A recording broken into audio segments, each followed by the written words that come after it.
Yeah, we discuss about the resistance heating. It is based upon your I square R effect when current is passed through the resistance element. I square R loss takes place when which produces heat. There are two methods of resistance heating. When current passes through the resistance, power loss takes place therein, which appears in the form of heat. Generally, electrical energy converted in the in the form of heat energy. So we know that H is equal to I square RT, where I is the current and R the resistance and T is the time. So you can consider the power loss, that is P is equal to VI. So in the place of V you can put IR. So you will get power loss in case of your resistance. So power loss is equal to I square R watts. Okay. So resistance heating is classified into two types. One is direct resistance heating, and another is indirect resistance heating. So come to what is this direct resistance heating. Direct resistance heating. So direct resistance heating means what?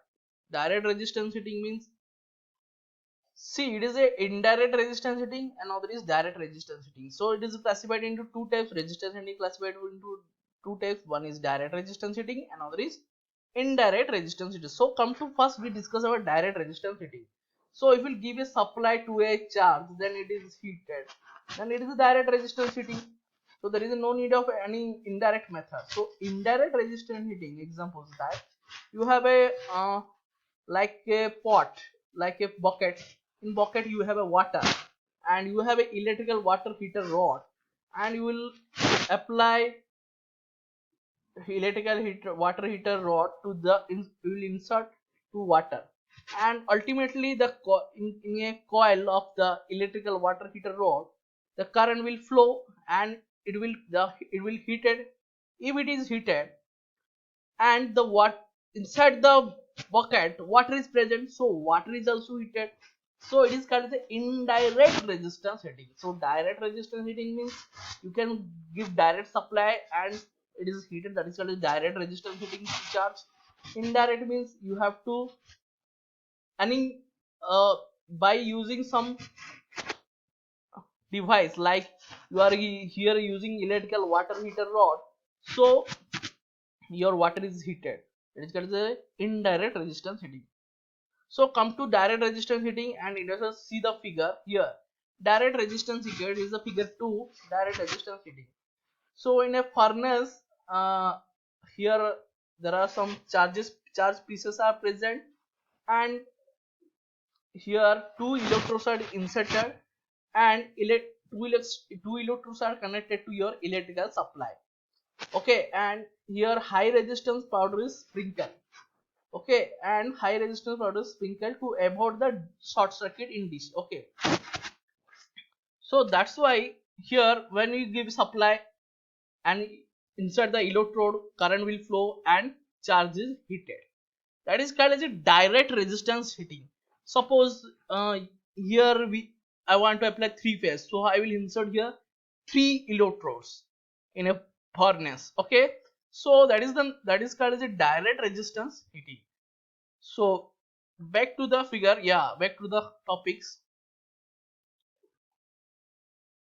Yeah, direct resistance heating. In this method of material to be heated is treated as a resistance, and current is passes through it. The charge may in the form of powder, small solid pieces liquid. The two electrodes are inserted in the charge and connected to either AC or DC supply. As shown in figure, obviously two electrodes will be required in the case of DC or single phase AC supply, but there would be a three electrode in the case of three phase supply. In case of three phase supply, you have to insert three electrodes when the charge is in the form of small pieces. A powder of high resistivity material is sprinkled over the surface of the charge to avoid the direct short circuit. Heat is produced when current passes through it. Like when you will electrode is in case of electrode, current will flow and the heat will produce. This method of heating has high efficiency because heat is produced in the charge itself. That's why it is called as a higher efficiency. So again I'm saying here, see here, charge of the pieces is present in a furnace, and high resistance power to sprinkle over to avoid the DC short circuit, and electrical supply is given to and two electrode are inserted, and it is connected to a electrical supply AC single phase or DC. So when current will flow through the electrode and heat is produced, that is called as a direct resistance heating. Suppose you have a three phase. So in case of three phase, here I will insert three electrodes. Okay, so that is called as a direct resistance heating. So indirect resistance heating, come to that picture like we discussed previously, like coil. If the water heater of the coil is heated, then then then water is heated. Like that, indirect resistance heating, here resistance element is present. Okay, resistance element in a furnace. Okay, in a furnace, charge particles or charge pieces are present. So you will insert a heating element, and the heating element is connected to your electrical supply. If your heating element is heat, current will flow and heating element will heated, then ultimately charge is present inside the furnace and charge is heated. That's why it is called the indirect resistance heating. Yeah, see, indirect resistance heating, electric current is passed through the resistance element which is placed in the electrical oven. You can say oven or furnace. Okay, no problem. Regarding this, heat produced is proportional to your I square R loss in the heating element. The heat so produced deliver the charge either by radiation or convection or by combination of two. Sometimes resistance placed in a cylinder which is surrounded by a charge placed in the jacket, as shown in figure. Like that, it is in the process of conduction or convection or combination like that.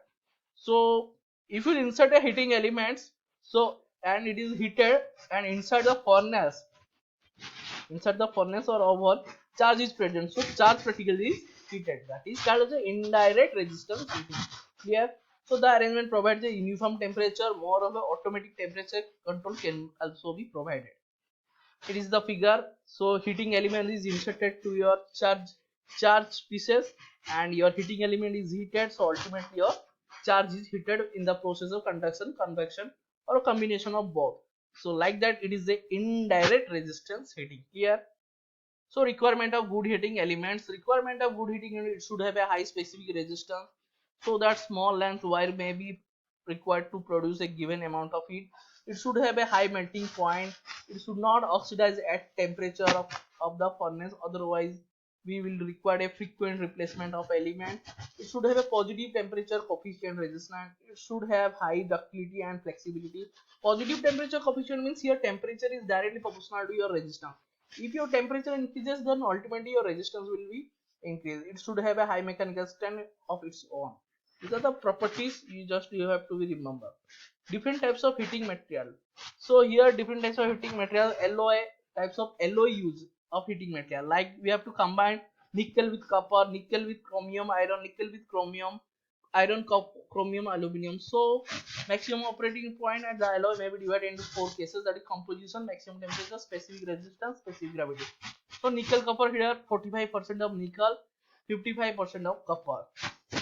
In nickel chromium iron, 60% of nickel and 24% of iron, and 16% of chromium. And nickel chromium, 80% of nickel, 20% of chromium. Iron chromium aluminum, 20 to 30% of chromium, 5% of aluminum, 65 to 70% of iron. Maximum temperature is 400 degrees centigrade, 950 degrees centigrade, 1150 degrees centigrade, 1150 to 50 degrees centigrade to 1350 degrees centigrade. And its specific resistance at room temperature is 49 micro ohm, ohm cmq, and it's 100 ohm, 110 ohm micro ohm cmq, 109 micro ohm cmq, 140 micro ohm cmq. Specific gravity is 8.8 to 8.88, sorry.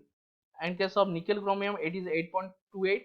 In case of nickel chromium, it is 8.36. In case of iron chromium aluminum, it is 7.2.